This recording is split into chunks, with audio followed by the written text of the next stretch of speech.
Hello and welcome to Hard Copy from our channel's television studios in Abuja. I am Kayla Magwa. The role of opposition parties, the viability of opposition parties, and the concept of a party ideology is the launchpad of our conversation tonight as we observe the political alignments going on right now in the run-up to the 2027 general elections. Following the defection of the Delta State Governor, Sheriff Oborevori, former governor of Delta State, Dr. Ifeanyi Okowa, and the entire governance structure of the state, the People's Democratic Party seems like a shell of its former self, and the ruling All Progressives Congress is gloating. Oh, stop whining. Fix your parties and maybe your members will stay there, they say. No one is being coerced. They're joining us of their own free will, they say. Some Nigerians think differently. They see some of these defections as payment of sorts for protection from prosecution. Even though these rumors have been debunked, we're yet to see what happens between the EFCC and the recently decamped former Delta State Governor, Ifeanyi Okowa, who was in the EFCC custody in December last year and is still being investigated by the EFCC for the alleged diversion of 1.3 trillion naira, which reportedly represents the 13% derivation fund from the Federation account between 2015 and 2023. Former presidential candidate of the PDP and the man who Dr. Okowa ran with in the 2023 general elections, Atiku Abubakar, says in response to these defections, quote, "I bear no ill will towards anyone who chooses a different political path. Politics will always involve shifting alliances. We've seen them in the past and we'll see more in the future," end quote. Some people are squinting at this remark. They think he should have been even angrier. But we're not here to talk about the PDP. Oh no. We're here to talk about the ruling All Progressives Congress. While they rejoice, they seem to have forgotten that visitors need to eat. What food is the ruling APC serving its new guests? And how wholesome are these guests? Is the APC actively turning Nigeria into a one-party state, infiltrating political parties, opposition parties across the country to cause rancor so President Tinubu will sail smoothly into a second term in office? Well, my guest, who is a chieftain in the All Progressives Congress, Honorable Faruk Aliu, says, yes, they are.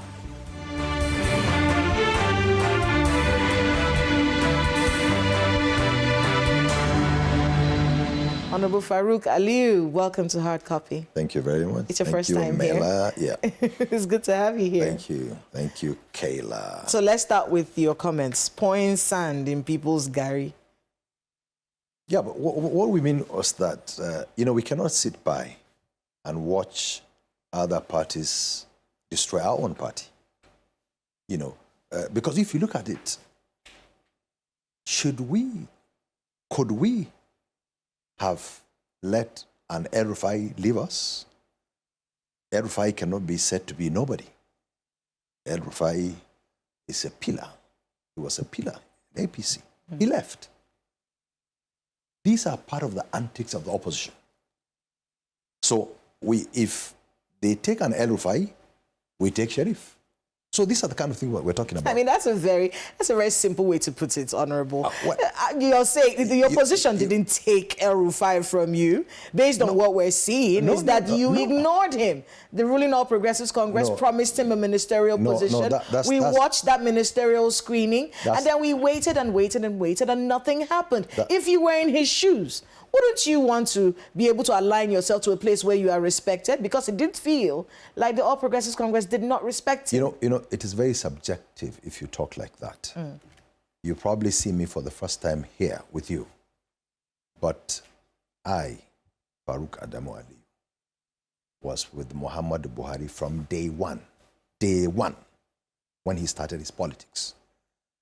I went through till the end.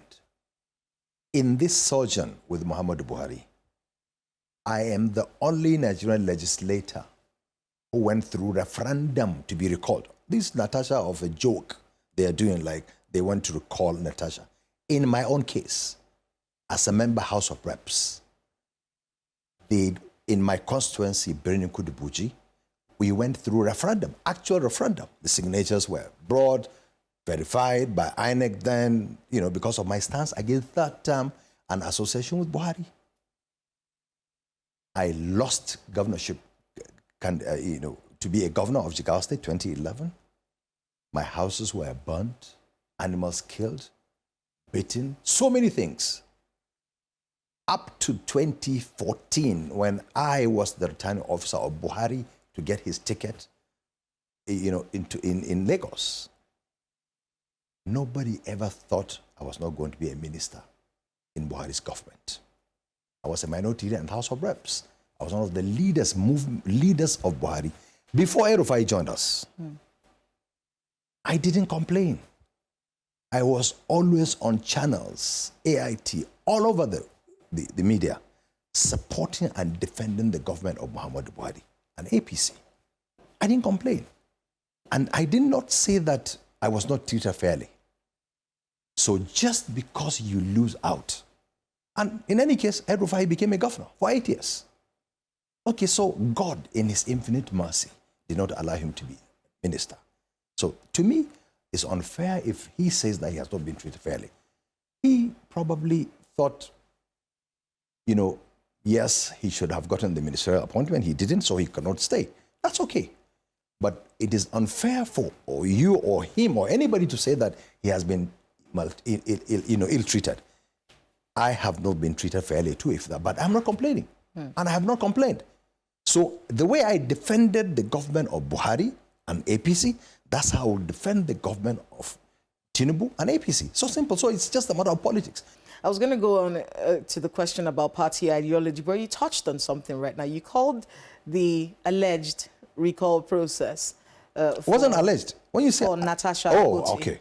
You said it's nonsense. Yeah. What I'm saying is, what makes that situation nonsense? And just to get your thoughts, yeah, since you've gone through a process like that, I have. So let's talk about. I am the only one living in this country. Yes. I was a member House of Reps. This petition that they brought for Natasha, in my own case, because the president then and the governor of my state then were interested, because I was one of the arrowheads against that term. So the petition they brought, the signatures, so-called signatures, they were confirmed. We went to court. The way Natasha went to court, court said they have the right to do that. So the process went on, including the voting, the actual voting, the referendum. And I won, of course, by the grace of God. So in her own case, what I'm saying is that, look, the government of today is not interested in recalling Natasha at all. Because if the government were interested, as in my own case, the government would have skewed the process. So this government is certainly more transparent as it regards to recall.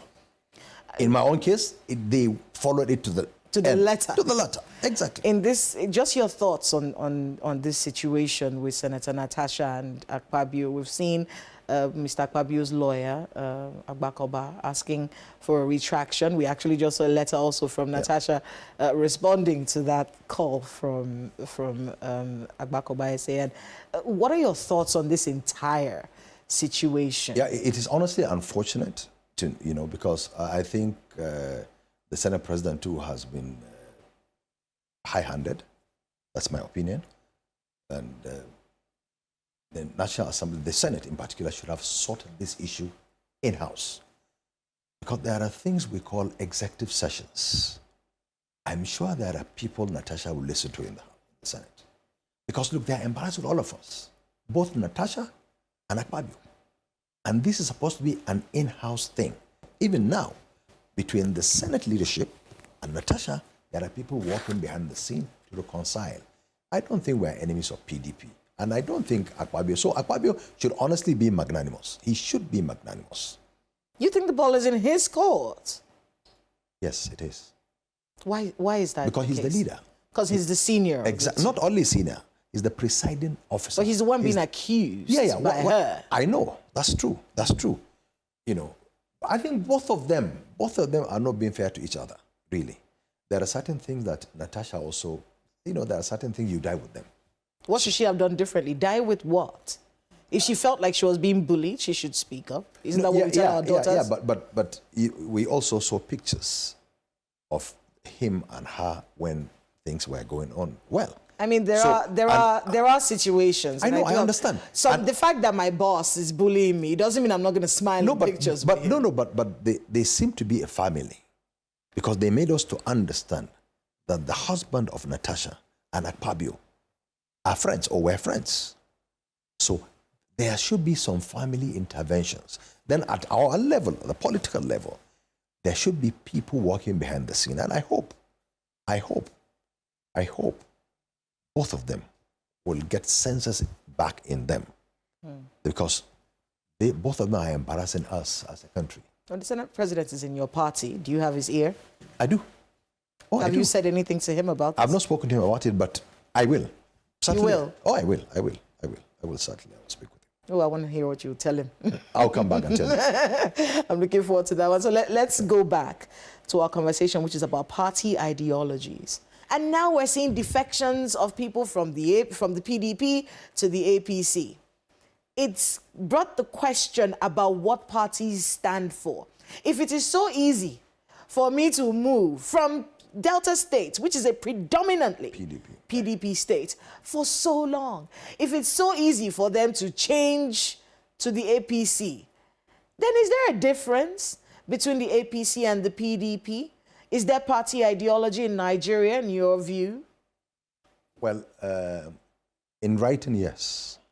What I'm saying, if you check the books of APC, there are differences between APC and PDP, in these books. But practically, we are practicing development democracy, where Lagos will promise to give water supply, roads, infrastructure.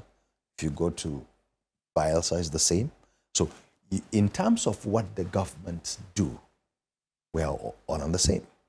There is no basic ideology in difference, because we are the same people, first of all. And up till today in this country, no party can come out to tell you this is what we stand for, and that, because when you go to like US, there are parties that agree in LGBT, this LGBTQ, those that don't agree with that, and so on. In this country, we don't have such, So basically, you cannot say there is clear line difference between the parties in the country, all the parties. But when you go to our books, of course, the manifestos, those ones are just for documentation purposes. But really, in practice, no. But I am confirming to you that there is no coercion. Anybody you see in APC simply coming because we are probably the better option now. Because look, in all honesty, the PDP, is it a party today? Yes, they were a party. They were strong, but they are so disintegrated. Because it started from, is it our own fault that they went against their own zoning system? Because the problem started like that.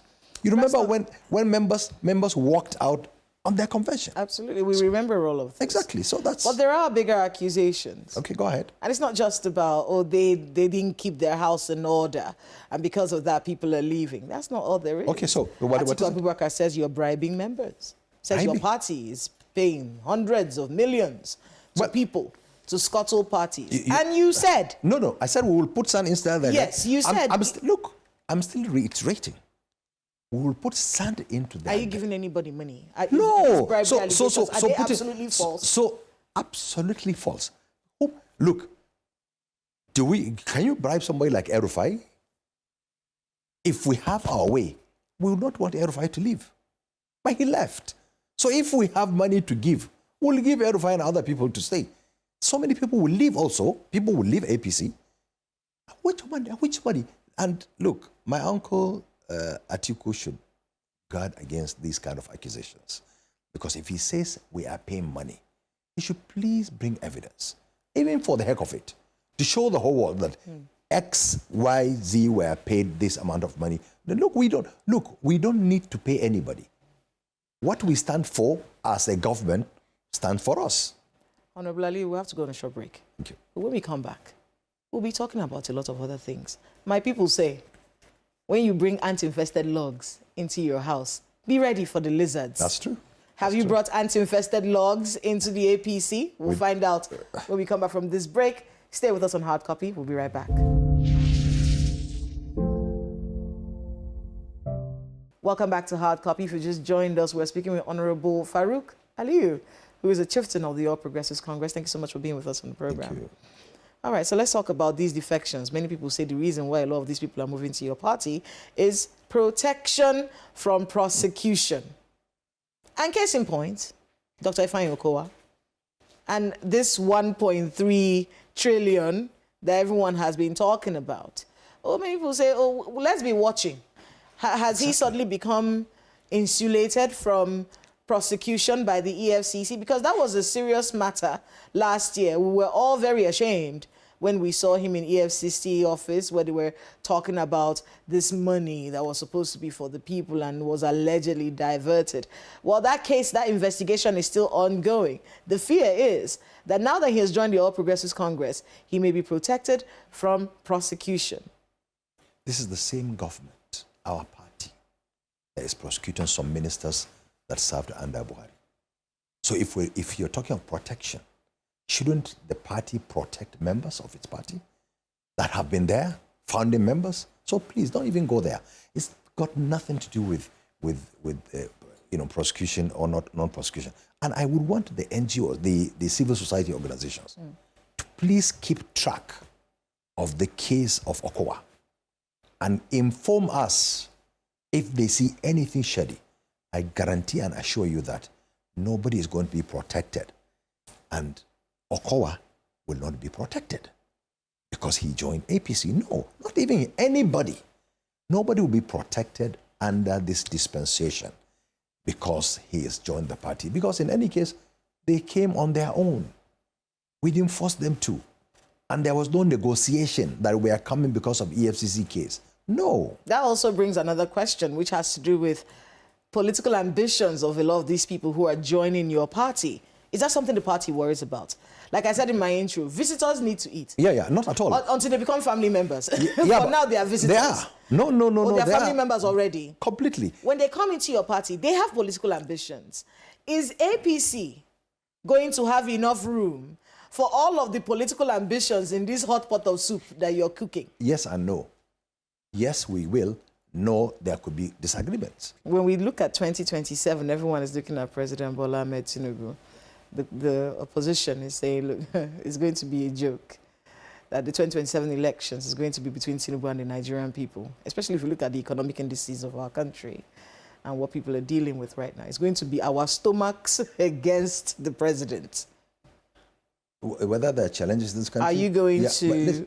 Is the party going to have primaries? Are there people from the APC who may have been nursing political ambitions to run against Tinubu to get the party's ticket in 2027? Or is this going to be, look, just continue your mandate. We stand there till you do your full 8 years. In APC? Yes. Nobody's going to contest along President Tinubu. There will be primaries, of course. It will be endorsement because it is the normal practice world over. When Buhari did his first term, he continued second term. Tinubu, when he finishes his first term, as a candidate. So, you see the difference between us and those other people. We have a candidate already. Now, whether there are challenges in this country, yes, there are challenges. Economic difficulties, a lot of things. But remember, during the campaign of 2023 election, all the candidates promised to remove this subsidy of a thing. So that's exactly what Tinubu did. Because that's the crux of the matter. That's what brought all this hardship. And the government has continue to tell the people, please have patience. There will be light at the end of the tunnel. As I speak to you today, bag of rice prices has come down.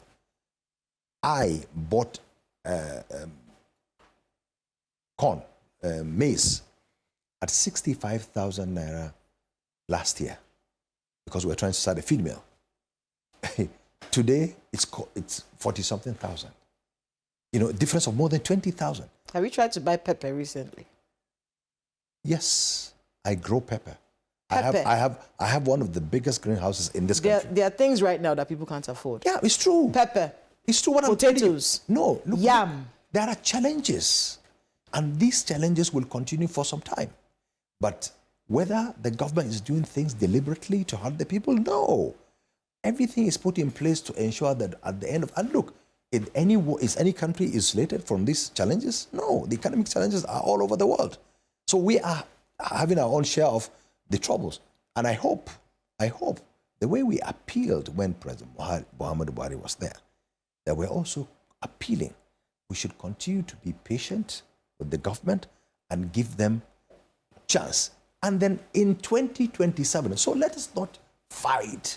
And in 2027, if the time comes for us to say that, look, this is what we have done.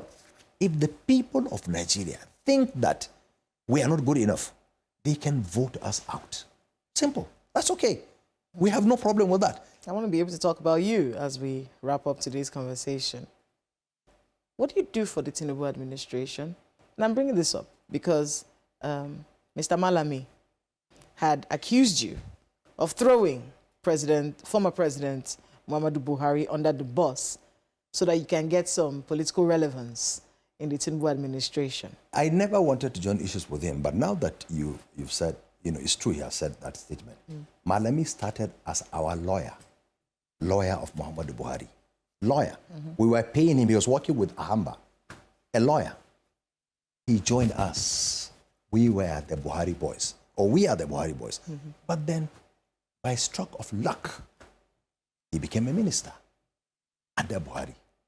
And if I, who was with Buhari before him, didn't get an appointment when Buhari was in government and never complained, if I did not get an appointment when I had this access to Villa, I had access to Villa all the time.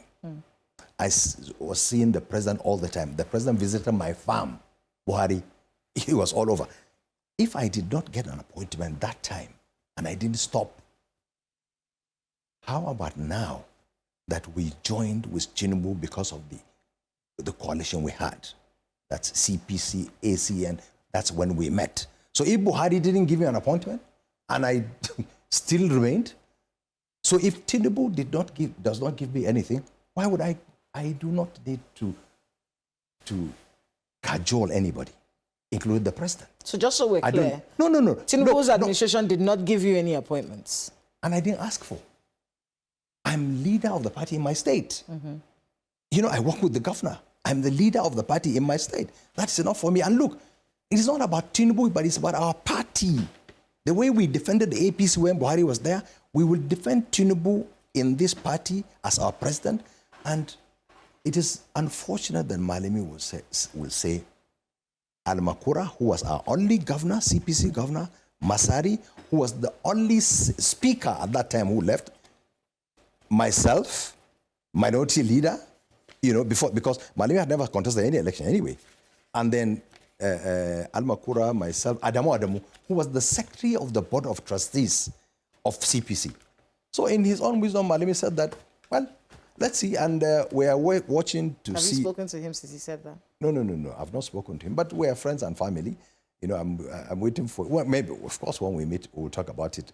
How we put Buhari under the bus. That's unfortunate for him to say that, and probably he said that too because he was running from something.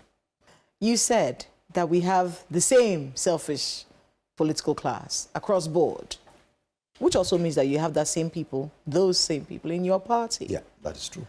Now you're asking the Nigerian people to wise up, so to speak, against the selfish political class. Yeah.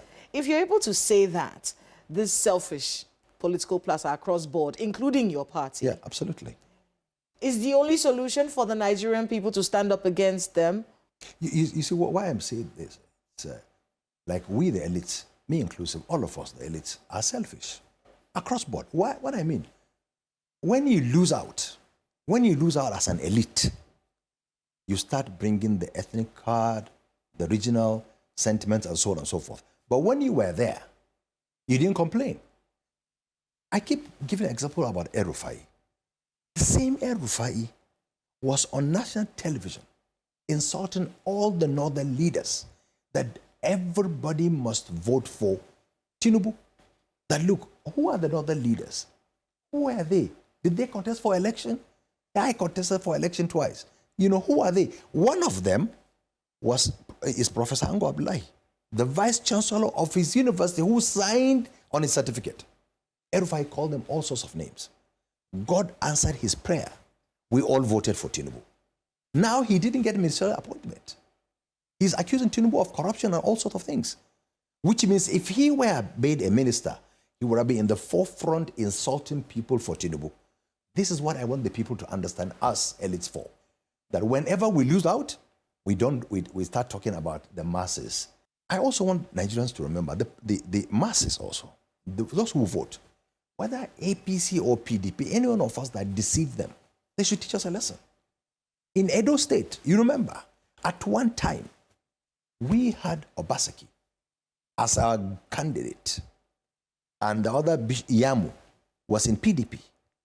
Now, something changed. The same, we said all sorts of things against Yamu and PDP. Now, Obaseki left us, joined PDP. Yamu joined us. Now we reverse the role. Now the people should understand, at the level of the elites, we are one and the same. Simple, that's the truth. So the people should understand, look, but even among the elites then, who is the better evil? Now the people should go for the lesser evil amongst us. But then, in some cases, you also have to blame the masses. If at the end of the day, somebody will come with money from nowhere, you dish out money, you get elected, you run away. After 4 years, you come back with the money. They elect you again. Whom do you blame? I was a minority leader in my constituency. Nobody had ever asked me, what's a motion, what's a bill, what's an act? My people do not care. Not only mine, in all the constituents, you will find out the people are after what they... My wife has delivered, my children are going back to school, and these are things in the country. So we as a people need to work together. Do we love our country? If we do, yes.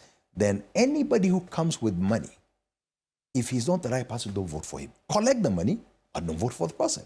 But you cannot collect the money and do the wrong thing and then still come to blame the elites. That's what I mean. I want to thank you very much, Honorable Aliu, for being with us on Hard Copy, and good luck. Thank you. With all the work you have ahead of you. Thank you very much.